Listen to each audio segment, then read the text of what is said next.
അലൈക്കും വറഹ്മത്തുള്ളാഹി. പ്രിയ സഹോദരങ്ങളെ, ഇന്ന് ഞാൻ വന്നിരിക്കുന്നത് നമ്മൾ അറിഞ്ഞിരിക്കേണ്ട, നമ്മുടെ ഈമാൻ രക്ഷപ്പെട്ട് ഇവിടെ നിന്ന് സലാമത്താകേണ്ട ഒരു കാര്യം പറയാൻ വേണ്ടിയിട്ടാണ്.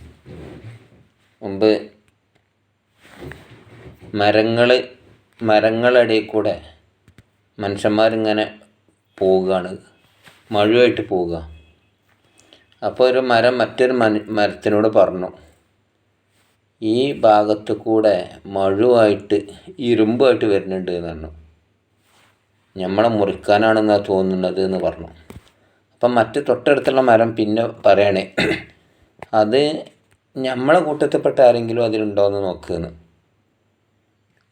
അപ്പം നമ്മളെ കൂട്ടത്തിൽപ്പെട്ട ആരുമില്ല, എന്നാൽ നമ്മൾ പേടിക്കേണ്ടതില്ല പറഞ്ഞു.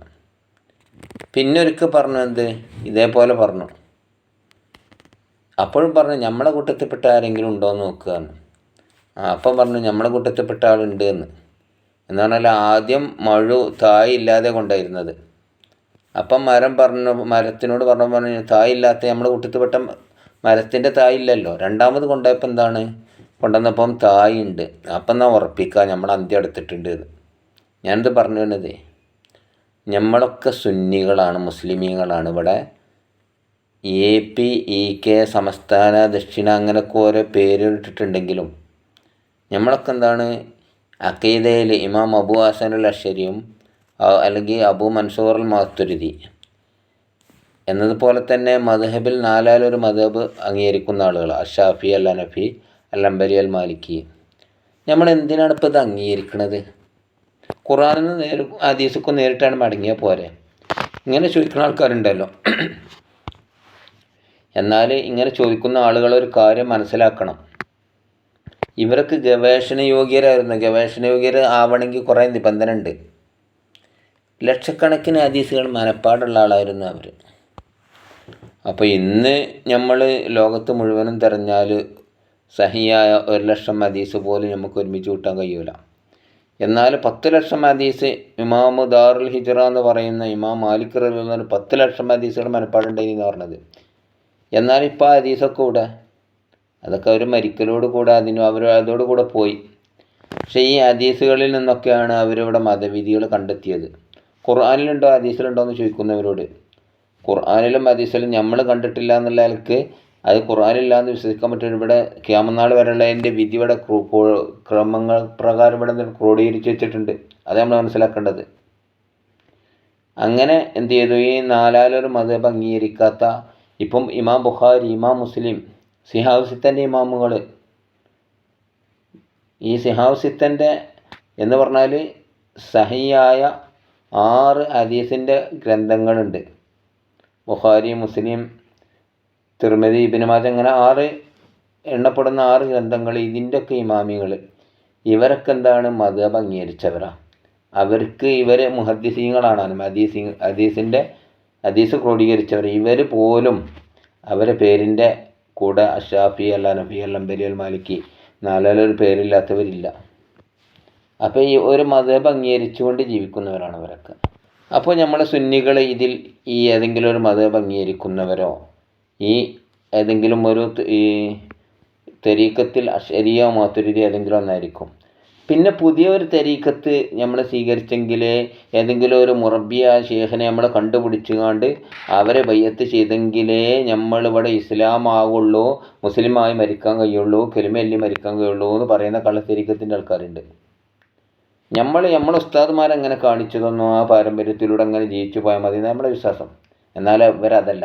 എന്നിട്ട് ഇപ്പോൾ ഞാൻ പറഞ്ഞത് നമ്മളെ കൂട്ടത്തിൽപ്പെട്ട ആളുകൾ, നേരത്തെ മഴുവിൻ്റെ കഥ പറഞ്ഞതുപോലെ ഒരു മുക്കൂട്ട് കമ്പനി, ഇവർ കുറച്ച് ആളുകളിട്ട് ഇറങ്ങിയിട്ട് ഓരോ ഭാഗത്ത് ഇങ്ങനെ സമ്മേളനം വെച്ചിട്ട് ഇപ്പം ശംസുലുലമൻ്റെ കറാമത്തും ശംസുലുലമൻ്റെ മഹത്വമൊക്കെ പറയണം. എന്തിനാ നിങ്ങൾ ഇവർ AP വിഭാഗത്തിൽ വളർന്ന് ഈ എത്രയോ കാലം ശംസുലുലമൻ്റെ ഈ AP വിഭാഗത്തിൽ നിന്ന കാലത്ത് ഈക്കനൊക്കെ എന്താണ് കുറേ തെറി പറഞ്ഞ ആളുകളാണ് ഇതൊക്കെ, വിമർശിച്ച ആളുകൾ, ഒന്നും വിവരമില്ലാത്ത ആളുകൾ പറഞ്ഞ് അവിടുന്ന് പഠിച്ച ഇൽമൊക്കെയാണ് തിരിച്ചെടുത്തോട്ടെ. ഇപ്പോഴതാ പറയുന്നത്. എന്നിട്ട് ഇപ്പം എന്താണ് നേരെ ഏപ്പിനെ പറയുന്നൊരവസ്ഥ. ഈ കുരുവട്ടൂരി തരീഖത്ത് എന്ന് പറയുന്നത് ഓരോ ഭാഗത്ത് ഇവർ ചെന്നിരിക്കുമ്പോൾ ആ സദസ്സിൽ നമ്മൾ ചെന്നിരിക്കണം. എന്തിനാണ് നമ്മൾ ചെന്നിരിക്കേണ്ട ആവശ്യം? നിങ്ങളാലോചിച്ച് നിങ്ങൾക്ക് നമ്മൾ ഏതാവട്ടെ ഈ ഇവിടെ സംഘടനേൻ്റെ ആളുകളായിട്ട് ജീവിച്ചിട്ടൊന്നും കാര്യമില്ല, ഒരു തെരീക്കത്ത് അംഗീകരിക്കണം. ഇങ്ങനെ ദീനീ രംഗങ്ങളെ മലീമസമാക്കിയിട്ട് നമ്മൾ വിചാരിക്കും ഇവർ പറയണട്ടാൽ ഇയാൾ ശംസുലുലമൻ്റെ ആളാണ്, ഇവൾ ഈക്കൻ്റെ ആളാണെന്നൊക്കെ ഇങ്ങനെ വിചാരിക്കും. പക്ഷേ ഇവരൊക്കെ ഉള്ളിൽ ഇവരെന്താ പറയുന്നത്, ഇവരിങ്ങനെ കുറച്ച് ആളുകളെ ഒപ്പം ഇരുത്തിയിട്ട് എന്ത് ചെയ്യുകയാണെന്ന് അറിയാം, ഇവരെ കള്ളത്തെരീക്കത്തിലേക്ക് കൊണ്ടുപോവുക ചെയ്യണത്. ഇപ്പോൾ അങ്ങനെ തന്നെയാണല്ലോ മറ്റുള്ള നൂരിഷ തെരീക്കത്ത്, ഇങ്ങനെ പല തെരീക്കത്തും ഇവിടെ വന്നിട്ടുണ്ട്, ആലുന്തറ തെരീക്കത്ത്.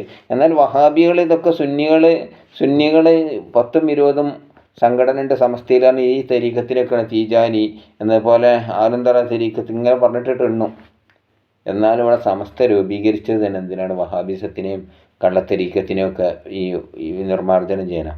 അപ്പോൾ ഈ അറിവ് മനസ്സിലാക്കിക്കൊണ്ട് ഇങ്ങനത്തെ ആളുകളെ സദസ്സിൽ പോയിരുന്നാണ്ട് നമ്മൾ എന്ത് ചെയ്യാറോ, എന്തൊക്കെ ഫത്വകളപ്പോൾ അവർ അടിച്ചു വിടണമെന്നറിയോ. ഈ ഗാനമേളക്ക് എന്നപോലെ ആനനെ എഴുന്നള്ളണേന് അതിന് ഒരു ചങ്ങ ന്യായീകരിച്ച് പറയണെന്തറിയോ, എന്താ ആനനെ കൊണ്ടുവന്നാലെന്താ, നമ്മൾ ഒലുയത്തിന് ഇതൊക്കെ വല്ല സ്റ്റേജിൽ വന്ന് കേൾക്കണതാ. ഒലുയത്തിന് കൊണ്ടുവന്ന പോത്ത് ആളെ കുത്തി കൊന്ന് അല്ലെങ്കിൽ ഇടഞ്ഞാണ്ട് ആൾക്ക് ശല്യം ഉണ്ടാക്കിയിട്ടുണ്ടെങ്കിൽ നമ്മൾ പോത്തിനെ കൊണ്ടുവരാതൊക്കെ ഉണ്ടോ, എന്നപോലെ ആനനെ കൊണ്ടുവരുന്നതിന് എന്താന്ന്. എന്നിട്ട് മുമ്പ് ആരോ ഒരു ഫത്വ എടുത്തിട്ട് എന്താണ് ചിലർ വാദിക്കലുണ്ട്, ആനനൊരു സദസ്സിക്ക് കൊണ്ടുവരുന്നതിനൊന്നും ഒരു കുഴപ്പമില്ലാന്ന്. ആനനൊരു സദസ്സിക്ക് കൊണ്ടുവരാൻ പറ്റുമെന്ന് ചോദിച്ചപ്പോൾ ആന കൊണ്ടുവരുന്ന സദസ്സ് ഒരു കുഴപ്പമില്ലെന്നൊരു ഫത്വ ഒരു ചോദിച്ച ആളോടൊരു അതിനനുസരിച്ചൊരു പറഞ്ഞതാണ്. മുഫ്തി ആവണമെങ്കിൽ അതിന് കുറേ നിബന്ധന ഉണ്ട്. ആ പറഞ്ഞത് ഒരു ലേഖനത്തിൽ വന്നിട്ട് അത് എടുത്തുകൊണ്ടാണ് ഇപ്പോൾ വഹാബികൾ പറയുന്നത് റഫീഖിനെ പോലത്തെ വിരുദ്ധങ്ങൾ സുന്നികൾ എഴുതിയ കണ്ടോന്ന് വെച്ചിട്ടുണ്ട്. അപ്പോൾ ഇങ്ങനെ ഈ വഹാബിസത്തിന് ഈ ഒളിഞ്ഞും തെളിഞ്ഞും കൊണ്ടും വളം കൊടുക്കുന്ന ഒരു വിഭാഗമാണ് ഈ കള്ളത്തെരീക്കത്തുകളൊക്കെ. ഇപ്പം നമ്മൾ കണ്ടല്ലോ ഇവിടെ ഈ ഒരു ആന ഒരു മനുഷ്യനെ എടുത്ത് അടിക്കുന്നത് എന്നതുപോലെ ആന ഇടഞ്ഞുകൊണ്ട് ഭയങ്കര പ്രശ്നമൊക്കെ ഉണ്ടാക്കി. ഇതൊക്കെ നടത്തുന്ന അതിൻ്റെ കമ്മിറ്റിക്കാർ ഇത് നോക്കിയാൽ ഇതൊന്നും സുന്നികളല്ല, സമസ്തയോ എന്നപോലെ സുന്നി സംഘടനകളല്ല, കച്ചവടക്കാർ നടത്തുകയാണ്. കൊണ്ടോട്ടീർച്ചറിഞ്ഞുകൊണ്ട് മുമ്പ് നടത്തില്ലേനോ, അത് ഇപ്പം നടക്കണില്ലല്ലോ. എന്തുകൊണ്ടാണ്? അതിന് കുറച്ച് ബോധമുള്ള ആൾക്കാർ വന്നതുകൊണ്ട് ഇപ്പം നിർത്തിവെച്ചു. അത് പാടില്ല എന്ന് പറഞ്ഞാൽ അംഗീകരിക്കൂല. അത് വഹാബികളും ഹിന്ദുക്കളും ഒക്കെ കൂടി എല്ലാവരും കൂടി നടത്തുന്നതാണത്. അതൊക്കെ ഇസ്ലാമിനെതിരായതാണ്. സമസ്ത നിർത്തി പറഞ്ഞാൽ എന്താ നിൽക്കൂല എന്ന് ചോദിക്കണം വഹാബികളുണ്ട്. വഹാബികൾ പറഞ്ഞാൽ നിൽക്കൂല. അതൊക്കെ നിങ്ങളെ കൂട്ടത്തിൽപ്പെട്ട ആൾക്കാർ എല്ലാവരും കൂടി നടത്തുന്നതാണത്. ഇതിനൊക്കെ ഇവിടുത്തെ പണ്ഡിതന്മാർ എതിരാണ്. അവിടെ ഇങ്ങനെ നെറ്റിപ്പട്ടം ഓരോ കൊല്ലത്തിന് 40ാമത്തെ ആണ്ടിന് 40 ആനകൾ, 41ാമത്തെ 41ാമത്തെ ആനകളെ നെറ്റിപ്പട്ടം കെട്ടിക്കുക. ഇതൊന്നും ഇവിടെ സമസ്തയോ സുന്നികളോ അംഗീകരിക്കുന്ന കാര്യങ്ങളല്ല.